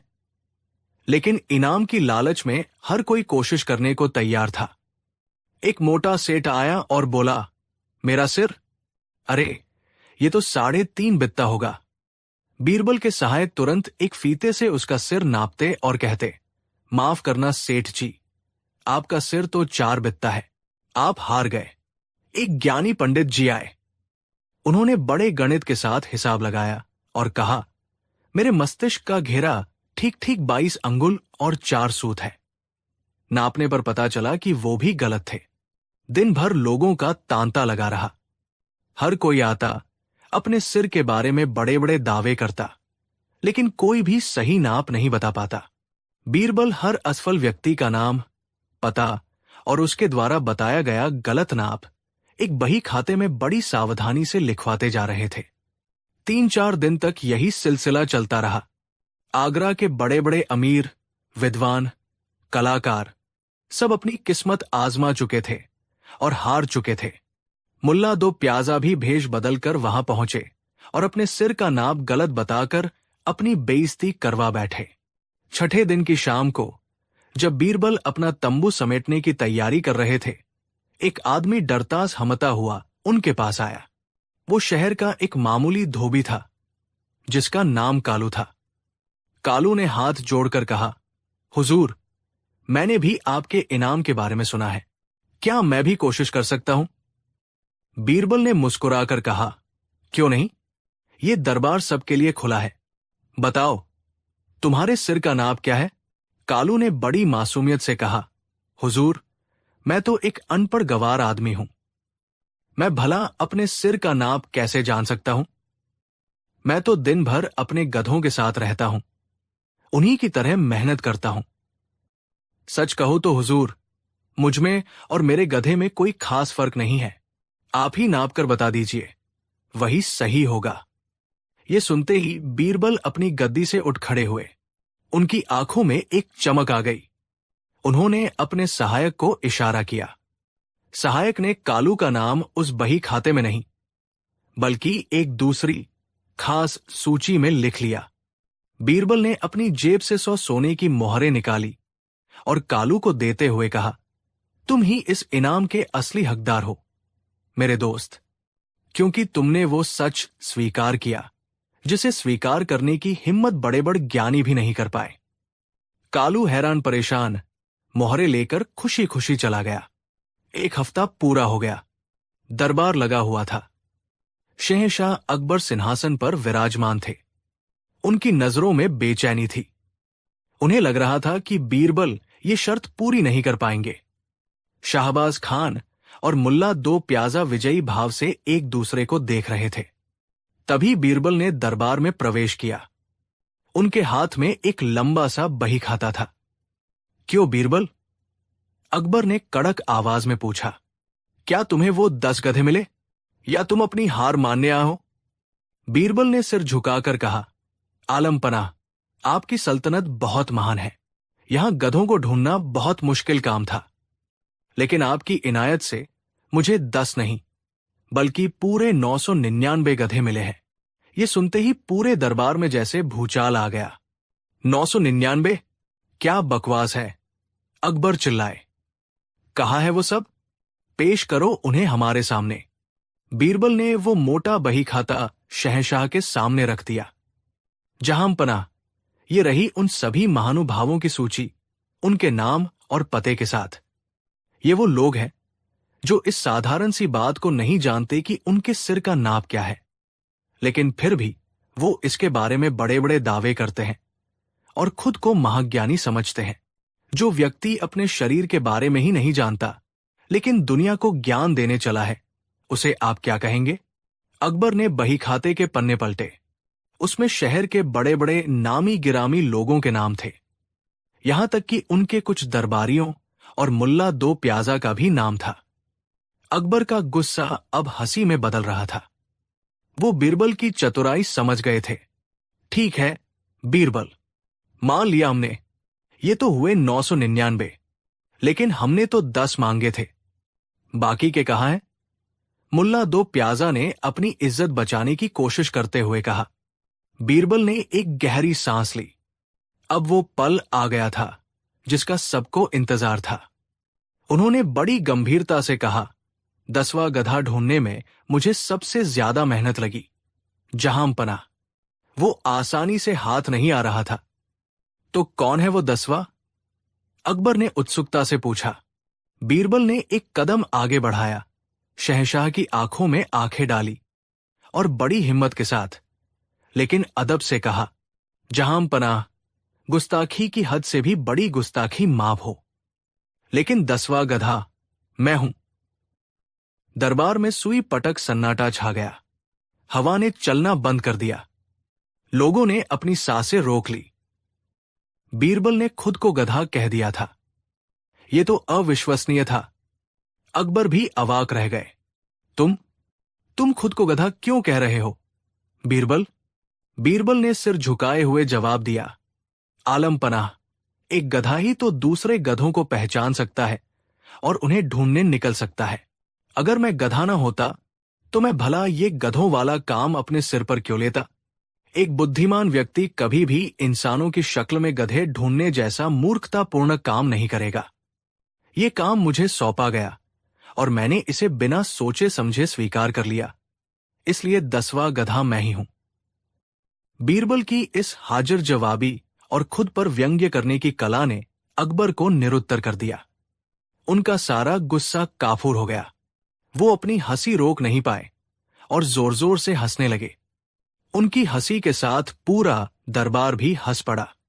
मुल्ला दो प्याजा और शाहबाज खान का चेहरा शर्म से लाल हो गया था। अकबर ने हंसते हंसते कहा, मान गए बीरबल, मान गए।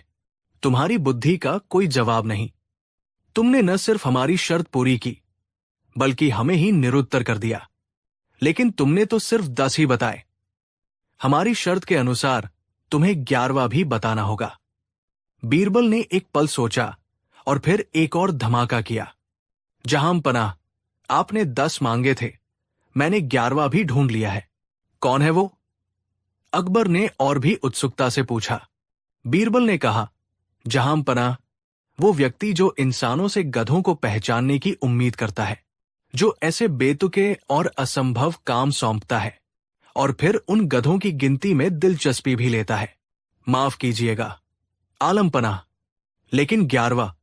बीरबल ने अपनी बात अधूरी छोड़ दी, लेकिन उनका इशारा साफ था। अब अकबर को समझते देर नहीं लगी कि बीरबल ने बड़ी चतुराई से उन्हें भी उसी श्रेणी में खड़ा कर दिया है। एक पल के लिए उनके चेहरे पर हैरानी आई, लेकिन फिर वो बीरबल की हिम्मत और सच्चाई की दाद दिए बिना नहीं रह सके। उन्होंने सिंहासन से उठकर बीरबल को गले से लगा लिया।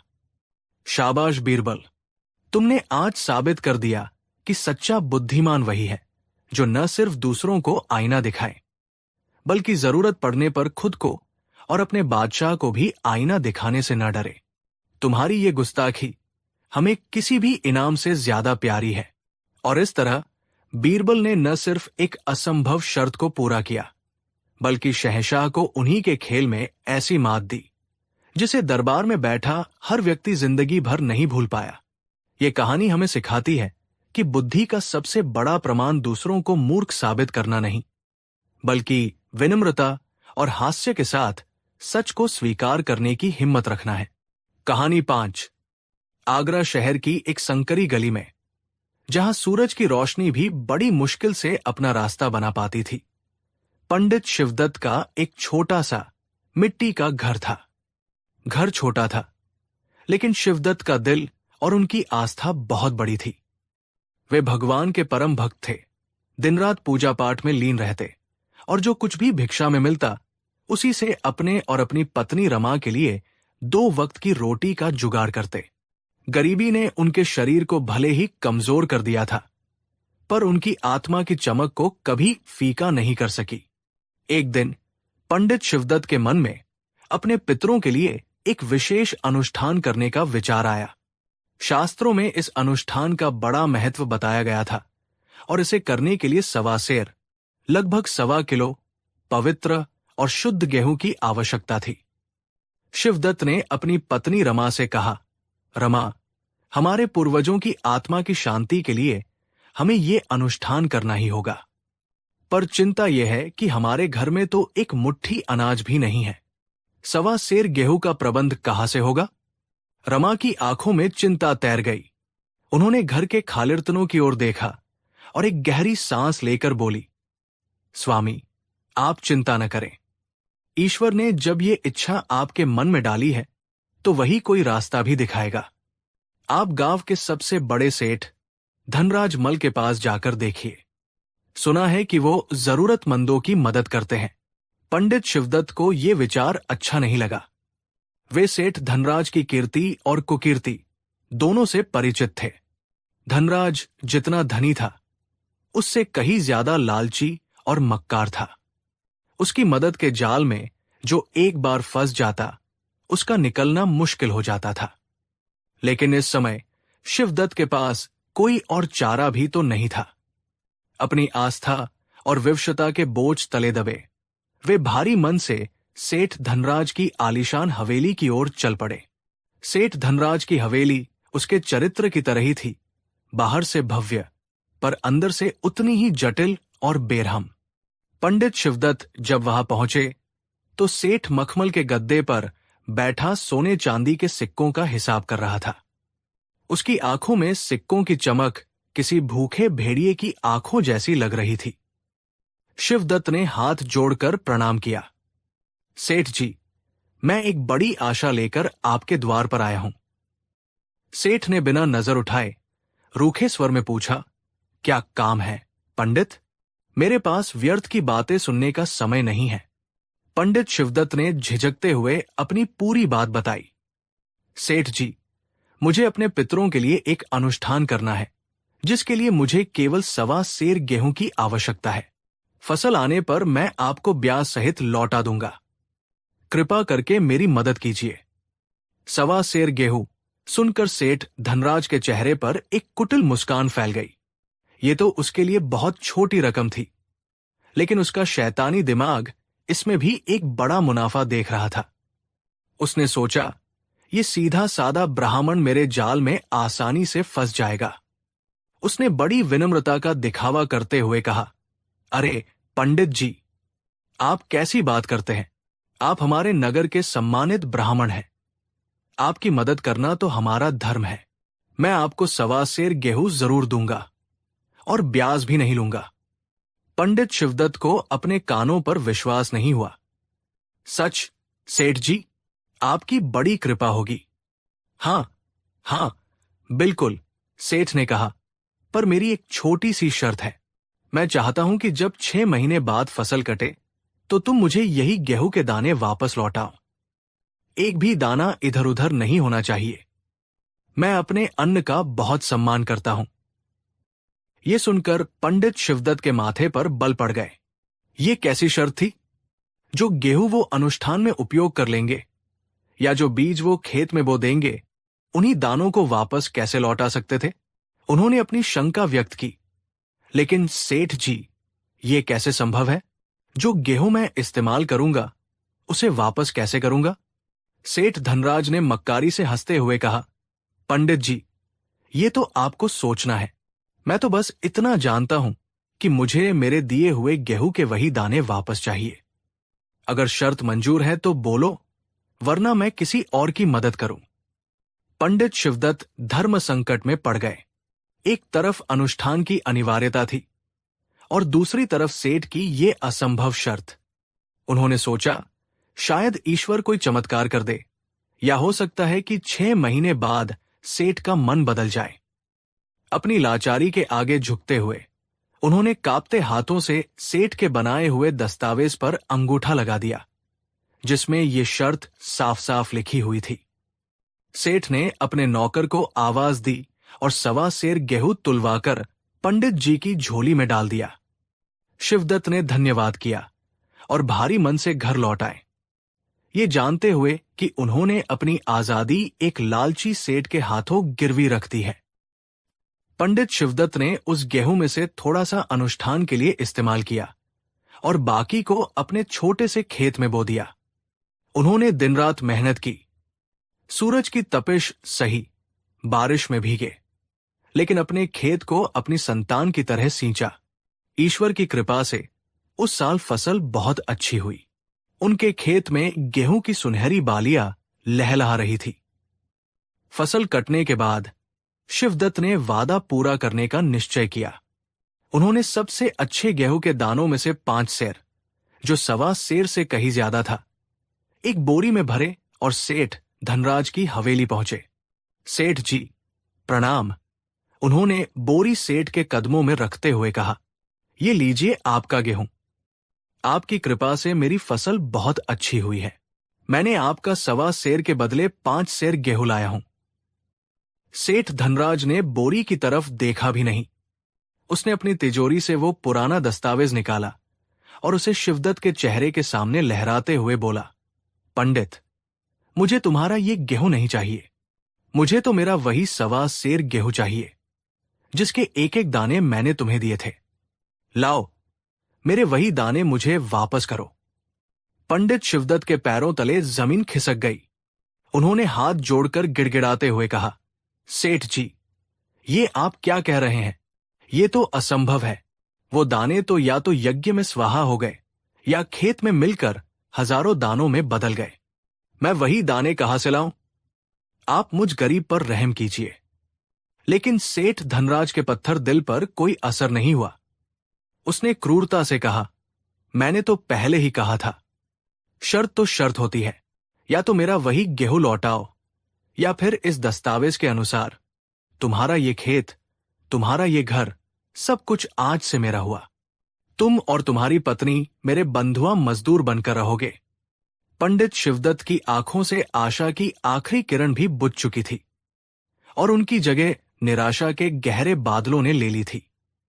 वे समझ गए कि वे एक बहुत बड़े जाल में फंस चुके हैं। ये कर्ज नहीं, बल्कि उनकी जिंदगी को कैद करने का एक फांसी का फंदा था। जब नगर में ये बात फैली तो सभी ने सेठ धनराज को कोसा, लेकिन कोई भी उसकी ताकत के आगे बोलने की हिम्मत नहीं कर सका।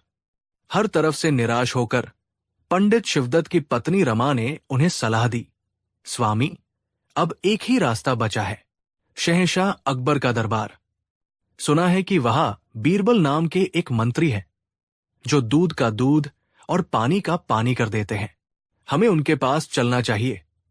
एक आखिरी उम्मीद लेकर पंडित शिवदत्त और उनकी पत्नी आगरा के शाही दरबार पहुंचे। दीवा नाम में बादशाह अकबर अपने सिंहासन पर विराजमान थे और उनके बगल में बीरबल खड़े थे।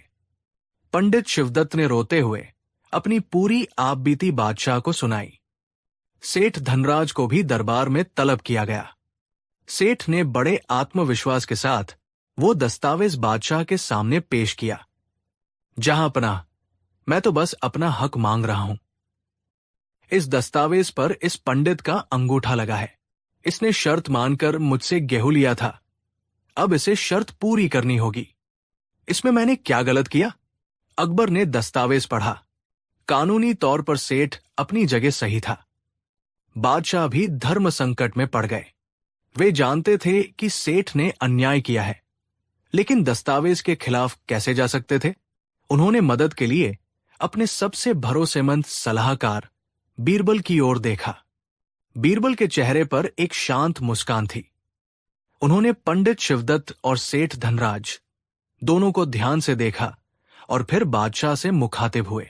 आलमपना, सेठ जी कानूनी रूप से बिल्कुल सही कह रहे हैं। पंडित जी को वही गेहूं लौटाना ही होगा जो इन्होंने लिया था। यह सुनकर पंडित शिवदत्त का दिल बैठ गया। सेठ धनराज की आंखों में जीत की चमक दौड़ गई। उसे लगा कि बीरबल भी उसकी तरफ है, लेकिन बीरबल ने अपनी बात आगे बढ़ाई। परंतु सेठ जी, आपको भी तो अपना धर्म निभाना होगा। सेठ ने हैरानी से पूछा, कैसा धर्म? बीरबल ने सेठ की आंखों में सीधे देखते हुए कहा, सेठ जी, आप पंडित जी को लेकर उस स्थान पर चलिए जहां आपका गेहूं रखा है और वहां से अपने 1.25 सेर गेहूं के दानों को पहचान कर अलग कर लीजिए। क्योंकि जब पंडित जी ने आपसे गेहूं लिया था तो वो आपके बाकी गेहूं के ढेर में मिला हुआ था। जब तक आप अपने दानों को खुद पहचान कर अलग नहीं करेंगे, पंडित जी उन्हें वापस कैसे करेंगे? अब सेठ के चेहरे का रंग उड़ गया। ये कैसे संभव है? गेहूं के लाखों दानों में से मैं अपने 1.25 दानों को कैसे पहचान सकता हूं? बीरबल ने मुस्कुराते हुए कहा, क्यों नहीं सेठ जी। जब आप एक गरीब ब्राह्मण से ये उम्मीद कर सकते हैं कि वो बोए हुए और खाए हुए दानों को वापस ले आए, तो आपको तो सिर्फ एक ढेर में से अपने दानों को पहचानना ही तो है। आप तो अन्न का बड़ा सम्मान करते हैं, आपको तो अपने एक एक दाने को पहचानना चाहिए। पूरा दरबार बीरबल की इस चतुराई पर वाह वाह कर उठा। सेठ धनराज की सारी हैकड़ी निकल गई। उसके पास बीरबल की इस दलील का कोई जवाब नहीं था। उसका चेहरा शर्म से झुक गया। बादशाह अकबर भी बीरबल की बुद्धिमानी देखकर प्रसन्न हो गए, लेकिन बीरबल अभी रुके नहीं थे। उन्होंने कहा, जहां पनाह, बात अभी खत्म नहीं हुई है। सब उत्सुकता से बीरबल की ओर देखने लगे। बीरबल ने सेठ से पूछा, सेठ जी, जब पंडित जी ने ये गेहूं खेत में बोया तो उस गेहूं को अंकुरित होने के लिए जमीन से पोषण मिला, सूरज से रोशनी मिली, बादलों से पानी मिला और हवा से सांस मिली। ये सब चीजें तो कुदरत की है, आपकी तो नहीं है। तो जब पंडित जी आपको आपके गेहूं के दाने लौटाएंगे तो आपको भी उन दानों में मिली सूरज की रोशनी, हवा की नमी और धरती का पोषण वापस लौटाना होगा। क्या आप ऐसा कर सकते हैं? यह सुनकर सेठ धनराज पूरी तरह निरुत्तर हो गया। वो कांपने लगा और बादशाह के कदमों में गिर पड़ा। मुझे माफ कर दीजिए जहांपना, मुझसे भूल हो गई, मैं लालच में अंधा हो गया था। अब बादशाह अकबर का चेहरा गुस्से से लाल हो गया। उन्होंने गरज कर कहा, तुमने सिर्फ लालच नहीं, एक घोर पाप किया है। तुमने एक गरीब की विवशता का फायदा उठाकर उसे और उसके परिवार को अपना गुलाम बनाने की साजिश रची। ये एक अक्षम्य अपराध है। बादशाह अकबर ने हुक्म सुनाया, 1. सेठ और पंडित के बीच का वह दस्तावेज तत्काल फाड़कर रद्द किया जाए। 2. पंडित शिवदत्त को सेठ के कर्ज से मुक्त किया जाता है। 3. धोखाधड़ी और एक निर्दोष को फंसाने के जुर्म में सेठ धनराज अपनी संपत्ति का आधा हिस्सा पंडित शिवदत्त को देगा।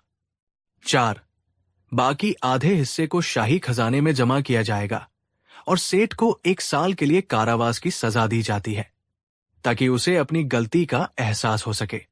ये न्याय सुनकर पंडित शिवदत्त और उनकी पत्नी की आंखों से खुशी के आंसू बहने लगे। उन्होंने बीरबल और बादशाह अकबर का लाख लाख धन्यवाद किया।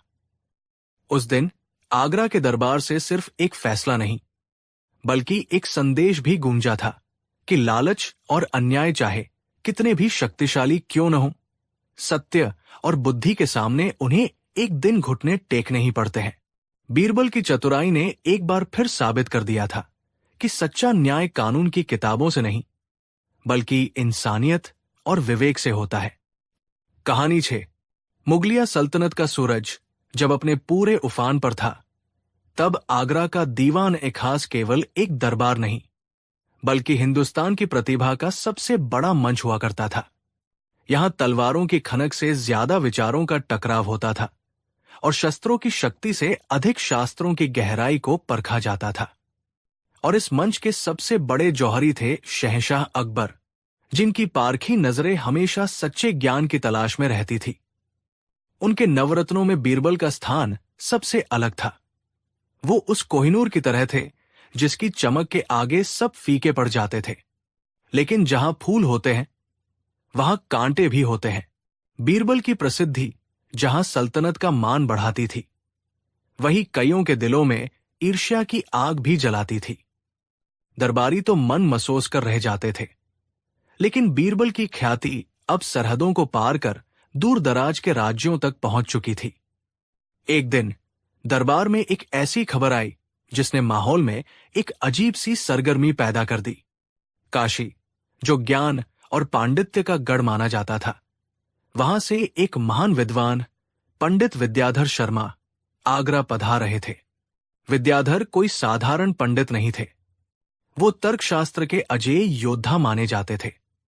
कहा जाता था कि उनकी जिह्वा पर सरस्वती का वास था और उनके तर्क के तरकश में ऐसे ऐसे बाण थे जिनके सामने बड़े बड़े ज्ञानी भी नतमस्तक हो जाते थे। उनका नाम ही उनकी पहचान थी, विद्या को धारण करने वाला। खबर लाने वाले जासूस ने बताया, आलम पनाह, पंडित विद्याधर का मकसद सिर्फ आपकी सल्तनत की शान देखना नहीं है।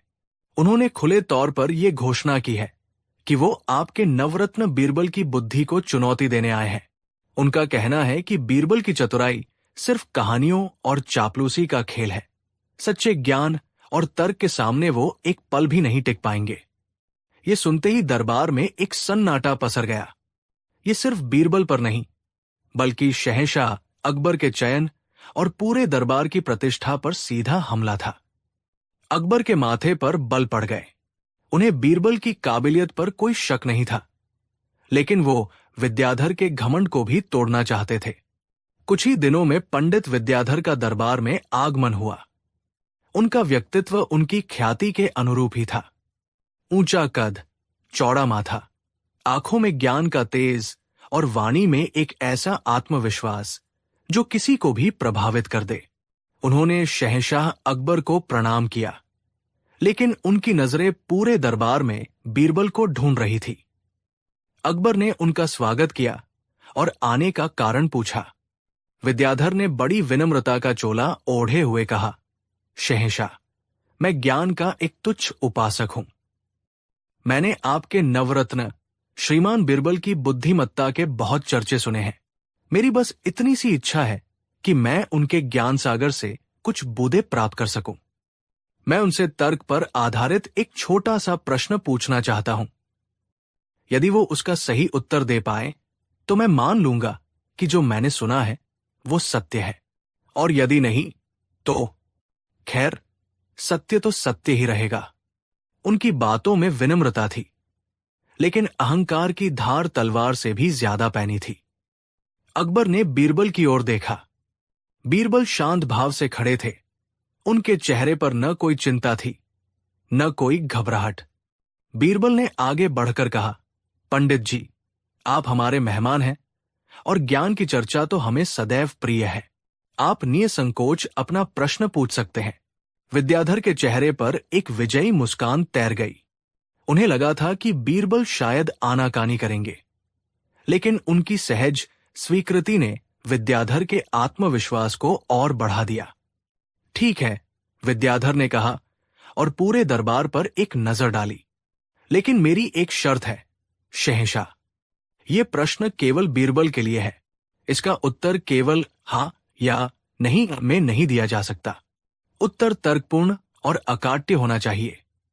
और अगर बीरबल उत्तर देने में असफल रहे तो उन्हें सार्वजनिक रूप से यह स्वीकार करना होगा कि तर्कशास्त्र के सामने उनकी चतुराई के किस्से झूठे हैं। शर्त बहुत बड़ी थी। दाव पर बीरबल की वर्षों की कमाई हुई इज्जत लगी थी। अकबर कुछ कहना चाहते थे, लेकिन बीरबल ने उन्हें आंखों के इशारे से रोक दिया और कहा, मुझे आपकी शर्त स्वीकार है। अब पूरे दरबार की धड़कनें तेज हो गई थी। हर कोई ये देखने को बेताब था कि विद्याधर अपने पिटारे से कौन सा ब्रह्मास्त्र निकालने वाले हैं। विद्याधर ने एक गहरी सांस ली, अपनी उंगलियों को आपस में फंसाया और सीधे बीरबल की आंखों में देखते हुए वो सवाल पूछा, जो इतिहास के सबसे मुश्किल सवालों में से एक बनने वाला था। उन्होंने पूछा, बीरबल, तुम अगला वाक्य जो कहोगे वो सत्य होगा या असत्य? सवाल हवा में तीर की तरह तैर गया और हर किसी के दिमाग में जाकर चुभ गया। एक पल के लिए किसी को कुछ समझ नहीं आया। ये कैसा सवाल था, इतना सीधा और सरल? लेकिन जैसे ही दरबारियों ने इस सवाल पर सोचना शुरू किया, उनके होश उड़ गए। ये सीधा नहीं, बल्कि एक ऐसा चक्रव्यूह था जिसमें घुसने का तो रास्ता था, पर निकलने का कोई नहीं। मुल्ला दो प्याजा, जो बीरबल की हार का सपना देख रहे थे, उनके दिमाग में लड्डू फूटने लगे। उन्होंने मन ही मन सोचा, फंस गया बीरबल, आज तो तुझे कोई नहीं बचा सकता। सवाल का जाल समझिए। अगर बीरबल कहते हैं, मेरा अगला वाक्य सत्य होगा, तो विद्याधर तुरंत कह सकते थे, अच्छा तो कहो वो वाक्य। और बीरबल कुछ भी कहते, विद्याधर उसे झूठा साबित कर सकते थे। मान लीजिए बीरबल कहते, आसमान नीला है। विद्याधर कह सकते थे, नहीं, रात में तो काला होता है। तुम्हारा वाक्य असत्य है। इस तरह बीरबल का पहला दावा ही झूठा हो जाता। और अगर बीरबल कहते हैं मेरा अगला वाक्य असत्य होगा, ये तो और भी खतरनाक था। अगर बीरबल ये कहते तो वो खुद ही मान रहे थे कि वो झूठ बोलने वाले हैं। और अगर वो इसके बाद कुछ भी कहते, जैसे सूरज पश्चिम से उगता है, तो ये एक झूठा वाक्य होता। लेकिन उनका पहला दावा था कि वो झूठ बोलेंगे, और उन्होंने झूठ बोला। इसका मतलब उनका पहला दावा सच हो गया। ये एक विरोधाभास था, एक ऐसा जाल जिसमें सच झूठ बन जाता और झूठ सच। अगर बीरबल चुप रहते तो वो शर्त के अनुसार हार जाते। अगर वो कोई और बात करते तो ये सवाल का जवाब नहीं होता। पूरा दरबार सन्न था। शहंशाह अकबर खुद इस तार्किक जाल में उलझकर रह गए थे। उन्हें पहली बार बीरबल के लिए सच में चिंता हो रही थी। ये कोई मामूली पहेली नहीं थी। ये तर्क का वो शिखर था जिसे भेदना लगभग नामुमकिन था। विद्याधर के चेहरे पर घमंड की चमक थी। वो जानते थे कि उन्होंने एक ऐसा सवाल बनाया है जिसका कोई जवाब नहीं है। उन्होंने बीरबल को पूरी तरह से निरुत्तर कर दिया था। बीरबल शांत खड़े थे। उनकी आंखें बंद थी, मानो वो किसी गहरे समंदर में उतरकर मोती ढूंढ रहे हों। दरबार में मिनट बीतते जा रहे थे और खामोशी बढ़ती जा रही थी। लोगों की कानाफूसी शुरू हो गई। लगता है आज बीरबल की छुट्टी हो गई। पंडित जी तो सच में महाज्ञानी है। अकबर ने माहौल को भांपते हुए कहा, पंडित जी, ये प्रश्न अत्यंत गूढ़ है। मैं बीरबल को इस पर विचार करने के लिए कल सुबह तक का समय देता हूं। विद्याधर ने मुस्कुराते हुए कहा, जैसी आपकी इच्छा, जहां पनाह। वैसे ज्ञान तो बिजली की तरह कौंधता है, उसके लिए समय नहीं लगता। खैर, मैं कल सुबह तक प्रतीक्षा करूंगा। उनका लहजा ऐसा था मानो वो कह रहे हों कि चाहे एक दिन ले लो या एक साल, जवाब तो तुम्हें नहीं मिलेगा। दरबार बर्खास्त हो गया। बीरबल चुपचाप अपने घर की ओर चले गए। उनके चेहरे पर पहली बार लोगों ने एक गहरी सोच की छाया देखी। उस रात बीरबल सो नहीं पाए। वो अपने बगीचे में टहलते रहे। चांदनी रात थी, लेकिन उनका मन अमावस के अंधेरे में डूबा हुआ था। वो जानते थे कि विद्याधर ने शब्दों का एक ऐसा पिंजरा बनाया है जिसके अंदर रहकर जवाब देना असंभव है। जवाब देने के लिए उन्हें उस पिंजरे से बाहर निकलना होगा। उन्हें तर्क को तर्क से नहीं, बल्कि बुद्धि की एक ऐसी छलांग से काटना होगा जिसकी विद्याधर ने कल्पना भी न की हो।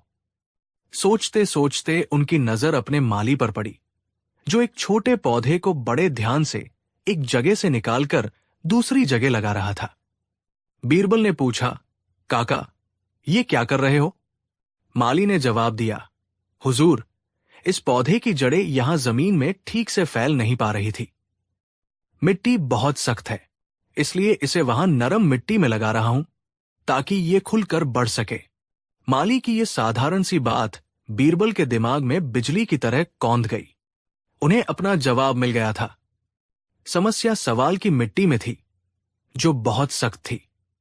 उन्हें जवाब का पौधा वहां लगाना था, जहां की मिट्टी नरम हो, जहां विद्याधर के तर्क की पकड़ कमजोर पड़ जाए। अगली सुबह दरबार का नजारा देखने लायक था। खचाखच भरी भीड़, हर किसी की आंखों में उत्सुकता और बेचैनी। विद्याधर अपने आसन पर किसी विजेता की तरह बैठे थे। शहंशाह अकबर के चेहरे पर भी तनाव साफ झलक रहा था। बीरबल ने दरबार में प्रवेश किया। आज उनके चेहरे पर कल वाली चिंता नहीं, बल्कि एक शांत और रहस्यमयी मुस्कान थी। विद्याधर ने व्यंग्य से कहा, तो बीरबल, क्या रात भर की सोच विचार के बाद आपको अपने ज्ञान का स्तर पता चल गया, या आपके पास मेरे प्रश्न का कोई उत्तर है? बीरबल ने सिर झुकाया और कहा, पंडित जी, आपके प्रश्न ने मुझे बहुत कुछ सोचने पर विवश किया। और हां, मेरे पास उत्तर है। सबके कान खड़े हो गए। विद्याधर ने चुनौती देते हुए कहा, तो बताओ, तुम्हारा अगला वाक्य सत्य होगा या असत्य?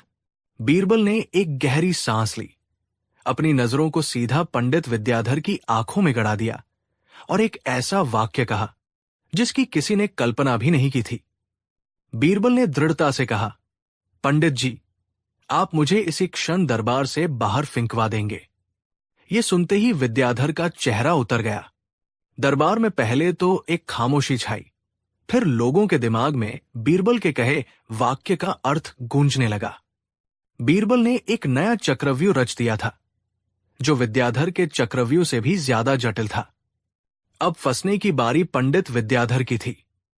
देखिए कैसे। अगर विद्याधर बीरबल के इस वाक्य को सत्य मानते हैं, तो उन्हें इसे सच साबित करने के लिए बीरबल को दरबार से बाहर फिंकवाना पड़ेगा। लेकिन वो एक मेहमान को, जिसने सच बोला हो, दरबार से बाहर कैसे फिंकवा सकते हैं? ये तो अन्याय होगा और शहंशाह के दरबार का अपमान। और अगर विद्याधर बीरबल के वाक्य को असत्य मानते हैं, तो इसका मतलब है कि वो बीरबल को दरबार से बाहर नहीं फिंकवाएंगे। लेकिन अगर वो ऐसा नहीं करते, तो बीरबल का कहा वाक्य अपने आप सच साबित हो जाएगा। यानी झूठ को झूठ मानने पर वो सच बन रहा था। पंडित विद्याधर अपने ही बनाए जाल में बुरी तरह उलझ गए थे। अगर वो बीरबल को बाहर निकालते, तो बीरबल का वाक्य सच हो जाता, पर यह अन्याय होता। अगर वो बीरबल को बाहर नहीं निकालते, तो भी बीरबल का वाक्य सच साबित हो रहा था और विद्याधर झूठे पड़ रहे थे। उनके पास कोई रास्ता नहीं बचा था। तर्कशास्त्र के सारे नियम, सारे सिद्धांत धरे के धरे रह गए थे। उनका घमंड से तमतमाया चेहरा पीला पड़ गया। पसीने की बूंदें उनके माथे पर उभर आई। वो निरुत्तर, निःशब्द खड़े थे। जिस तर्क को वो अपना सबसे बड़ा हथियार समझते थे, आज उसी हथियार से बीरबल ने उन्हें पूरी तरह परास्त कर दिया था। बीरबल ने समस्या की जड़ को ही बदल दिया था। उन्होंने एक तार्किक सवाल का जवाब तार्किक ढंग से नहीं, बल्कि एक व्यावहारिक और क्रियात्मक वाक्य से दिया, जिसने सवाल पूछने वाले को ही एक असंभव दुविधा में डाल दिया।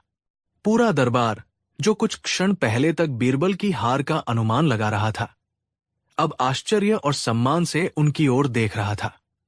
तालियों की गड़गड़ाहट से दीवान खास गूंज उठा। शहंशाह अकबर अपनी जगह से उठे और गर्व से मुस्कुराते हुए बीरबल के पास आए। उन्होंने बीरबल के कंधे पर हाथ रखा और कहा, बीरबल, तुमने आज फिर साबित कर दिया कि सच्चा ज्ञान केवल किताबों में या तर्क के नियमों में नहीं होता। सच्ची बुद्धि वो है जो किसी भी परिस्थिति से बाहर निकलने का रास्ता खोज ले। तुमने सिर्फ पंडित जी को नहीं, बल्कि हम सबको एक बहुत बड़ा सबक सिखाया है। पंडित विद्याधर का सिर शर्म से झुका हुआ था। उन्होंने आगे बढ़कर बीरबल के सामने हाथ जोड़े और कहा, मुझे क्षमा कर दीजिए बीरबल जी। मैं अपने ज्ञान के घमंड में अंधा हो गया था। मैंने सुना था कि आप चतुर हैं, लेकिन आज मैंने जाना कि आप सिर्फ चतुर नहीं, बल्कि महाज्ञानी हैं। सच्ची बुद्धि वही है जो तर्क के जाल को भी काट सके। और इस तरह बीरबल ने न सिर्फ अपनी इज्जत बचाई, बल्कि यह भी साबित कर दिया कि दुनिया की सबसे मुश्किल समस्याओं का हल कभी कभी सीधे रास्ते से नहीं, बल्कि सोच के दायरे से बाहर निकलकर मिलता है। ये कहानी हमें सिखाती है कि बुद्धि का सबसे बड़ा रूप नियमों को जानना नहीं, बल्कि ये जानना है कि कब उन नियमों से ऊपर